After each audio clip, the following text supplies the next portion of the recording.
জনমাঝি রে আমার তুই থুইয়া গেলি কনে, যাত্রী মাতৃ পাই না তো আমি, নৌকা নিয়ে বসে আছি ঘাটে। আল্লাহ, প্যাসেঞ্জারই নাই, নৌকা নিয়ে বসে আছি।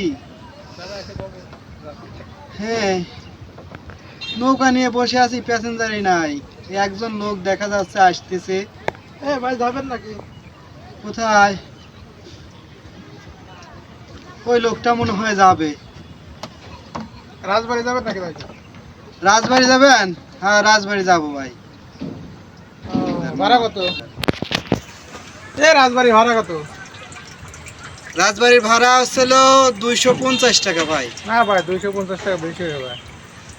আচ্ছা ভাই বসেন, যাত্রী হোক, তারপরে আপনার জন্য কিছু কম নেবো না। 250 টাকা করে নেই, বুঝছেন মামা? আমার আবার তাড়াতাড়ি যাওয়া লাগবে আর্জেন্ট। হ্যাঁ ভাই, যাত্রী যুত্রী নাই, বুঝছেন? বাসায় আমার, বুঝছেন, 3টে ছেলে 4টা মেয়ে আছে, এদেরকে খাওয়াইতে পারতেছি না। এই নৌকা ভাই আমার সংসার চালান লাগে ভাই, বুঝছেন? আজকে সারাদিন একটা যাত্রীও পাইনি। আপনি প্রথম আইছেন, আপনি জানেন না ভাই, বসেন। আসেন, উঠে বসেন। আমি বনির কাস্টমার, তাই তো? হ্যাঁ ভাই বসেন, আসেন আসেন আসেন, বসেন। আচ্ছা তাহলে বসলাম। আচ্ছা বসেন। যাত্রী যা খাইছে একজন তাও। আর আর 9 জন যাত্রী হলে পরে হয়ে যেত আমার, আজকের মতো তাও হয়ে যেত। তাও 9 জন যাত্রী হলে পরে 10 জন হইতো। খরচ টরচ বাদ দিয়ে তাও সংসারে চাল ডাল মাছ তরকারি এগুলো নিতে পারতাম।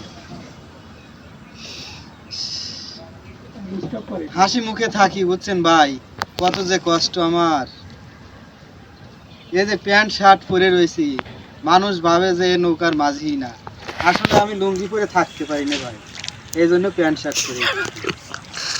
আর আমি সবসময় হাসি খুশি থাকি, আমার যতই দুঃখ থাক, আমি নৌকা যতই ভাই, আমি সবসময় হাসি খুশি থাকি। আমি কাজরে ছোট মনে করি না, কাজ আমার সবচেয়ে প্রিয় জিনিস, কাজকে আমি বড়ই মনে করি। কিন্তু দুঃখের বিষয় আজকে প্যাসেঞ্জারই নাই ভাই। প্রতিদিন যা ইনকাম করি ওইটাই হচ্ছিল ইনকাম করে বাজার সদাই করি। আর একজন যাত্রী আসতে দেখি, আর একটু দেখি। ও মাঝি বাইয়া যাহা হরে,